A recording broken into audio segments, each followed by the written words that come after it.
Hello and welcome to Beckie's Bookworm. This week I'm going to talk a little bit about what I've been doing along with my book haul for the beginning of September. So if you watched my last introduction video, you would have seen that I've recently started a creative writing course. I'm doing this on Monday evenings in my own time, and it's at a place called the Bowery in Leeds. If you haven't been before, it's a lovely little arts cafe up in Headingley, near where all the students are. They run all sorts of classes. They do drink and draw, writing classes, pottery classes. It's a really nice, warm, creative atmosphere. I really like it there. I kind of wish I lived a bit nearer so that I could go more often. But anyway, the writing course itself was really good. It was 2 hours long, the first class. The guy just spoke to us about what he did. He's an author. He does sort of music journalism as well as crime fiction. So that was quite interesting to hear about how he makes a living from that, how he writes, what his timetable's like, sort of what he does every day and how he remains motivated and how he makes sure he has good stories. So it was really good to pick his brains about that sort of thing. Also, it was good to talk about what makes a good story. There's about 12 people on the course. It was quite nerve-wracking, but it was good to hear everyone's different opinions on things. We were all there to learn and we were all there to talk about what we loved about stories. I spoke about how I really like dystopian novels, amongst others. We spoke about if it was the characters or the scene or the plot or what made a good story, and it was a really interesting discussion. And I can't wait to have more of those. We were also given homework, which is the first time for me in about 16 years. So that was a bit of a revelation that I had to come home and do some homework.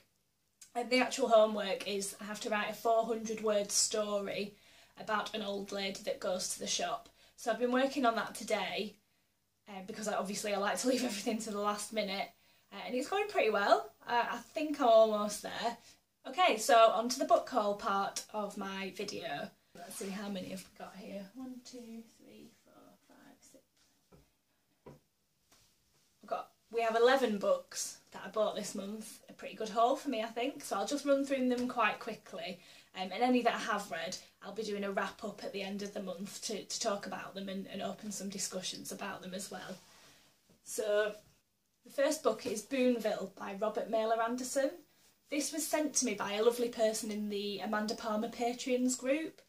We're sort of sending each other random books, so you can get surprise ones in the post that you might not have read before. And this was the first one I got, and I'll read you what it says on the back. Surrounded by misfits, rednecks and counterculture burnouts, John Gibson, the reluctant heir of an alcoholic grandmother, and Sarah Mackay, a commune read hippie by association, search for self and community in the whole of a town, Boonville. As they try to assemble from the late 20th century jumble of life the facts of sexuality, love and death, and face the possibility of an existence without God, John and Sarah learn what happens when they dare to try to make art from their lives. This is a really good book. Like I said, I'll do a proper wrap-up about it. It's quite an unusual story. Characters are really good in it. I think I might try and read more from this author because I did quite like the pace of it. The second book is The Book of Lost Things by John Connolly. I've never read anything by John Connolly before, so I picked this up because I noticed I really liked the cover of it. And I'll read you what it says on the back. High in his attic bedroom, 12-year-old David mourns the loss of his mother. He is angry and he is alone, with only the books on his shelf for company. But these books have begun to whisper to him in the darkness, and as he takes refuge in the myths and fairy tales so beloved of his dead mother, he finds that the real world and the fantasy world have begun to meld. The crooked man has come, with his mocking smile and his enigmatic words. Welcome, your majesty, all hail the new king. Now, I didn't really know what to expect when I read this book. Pleasantly surprised. Again, this will be part of my wrap-up at the end of the month and we can discuss it. The next one is 2 books that I got by an author called Jen Campbell, who also has her own YouTube channel that's very popular. This is Weird Things Customers Say in Bookshops and More Weird Things Customers Say in Bookshops. I've just started reading this today and I'm just over halfway through. So funny. There's little illustrations in there and just little tiny little conversations that either the booksellers had with customers or have been overheard with customers. Really enjoyable. I quite like these little books, and I'll probably read more by Jen in the future. The next book is something that I've wanted for ages, and it's As You Wish by Carrie Elwes. Anybody that knows me knows I absolutely love The Princess Bride, so I try to collect things about it. I've been wanting this for quite a while, and it's even got pictures in it from behind the scenes, so I think that's going to be the next one I read when I've finished my current book.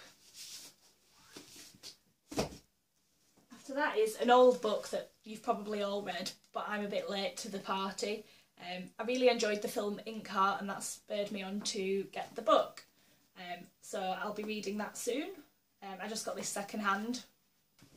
More Princess Bride for you here. I managed to get hold of the illustrated hardback book. I already have just the standard paperback,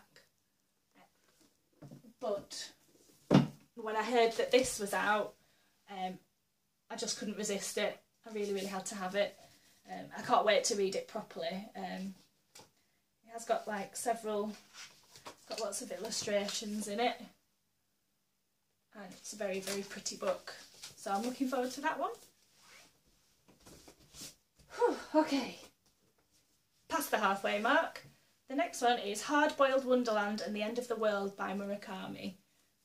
I just spotted this in the bookshop. I've never read anything by him before. I read the back of it and I thought it sounded pretty good, so I thought I'd give it a go. I'll read the back to you. A narrative particle accelerator that zooms between Wild Turkey Whiskey and Bob Dylan, unicorn skulls and voracious librarians John Coltrane and Lord Jim. Science fiction, detective story and postmodern manifesto all rolled into one rip-roaring novel, Hard-Boiled Wonderland and the End of the World is the tour de force that expanded Haruki Murakami's international following. Tracking one man's descent into the Kafkaesque underworld of contemporary Tokyo, Murakami unites East and West, tragedy and farce, compassion and detachment, slang and philosophy. Sounds pretty bonkers, so I'll let you know what I think of that when I've read it. The next one is The Man with the Compound Eyes by Woo Ming Yi. Again, I saw this book when I was in Waterstones. It's got a little beetle on it, so I picked it up, read the back, thought, yeah, sounds interesting, might as well give it a go. On the island of Weo Weo, every second son must leave on the day he turns 15 as a sacrifice to the sea god. Atilai, however, is determined to defy destiny and become the first to survive. Across the sea, mourning the loss of her husband and son, Alice Shee's life is changed forever when a vast trash vortex comes crashing onto the shore of Taiwan, bringing Atilai with it. In the aftermath of the catastrophe, Atilai and Alice retrace her late husband's footsteps into the mountains, hoping to solve the mystery of her son's disappearance. On their journey, memories will be challenged, an unusual bond formed, and a dark secret uncovered that will force Alice to question everything she thought she knew. Ooh. So yeah, I thought that sounded pretty good. I'll let you know what I think when I've read it. I recently read Gilead and I really enjoyed it, so I decided to pick up more of Marilynne Robinson's books. So I picked up Housekeeping and also Home. So I think it's, yeah, so Home is the accompanying book to Gilead. There's 3 and they all complement each other, but you don't have to read them in a specific order. So this one is about a character that was in Gilead, Jack Boughton. So it says, Jack Boughton, prodigal son, has been gone 20 years. He returns home seeking refuge and to make peace with the past.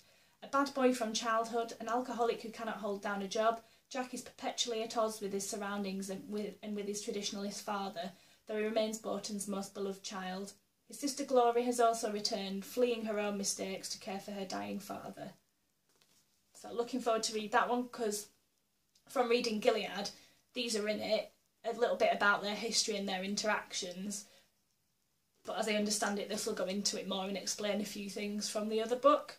So it'll be good to see how they cross over.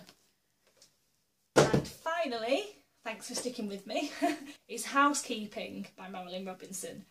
Acclaimed on publication as a contemporary classic, Housekeeping is the story of Ruth and Lucille, orphans growing up in a small desolate town of Fingerbone in the vast northwest of America. Abandoned by a succession of relatives, the sisters find themselves in the care of Sylvie, the remote and enigmatic sister of their dead mother. Steeped in imagery of the bleak wintry landscape around them, the sisters' struggle towards adulthood is powerfully portrayed in a novel about loss, loneliness and transience. So yeah, I'll let you know about that. And that is all of my books up until now. It's actually my birthday next week and I'm going to be going to Manchester and I'll be in and out of a few different bookshops there. So no doubt I will have another haul for you at the end of the month. And as I said, the books that I've read when I get to the end of the month, I'll open up a discussion and I'll talk about what I thought about them. Okay, so I hope you liked my video. Please subscribe and follow me. Okay, thanks very much. Bye!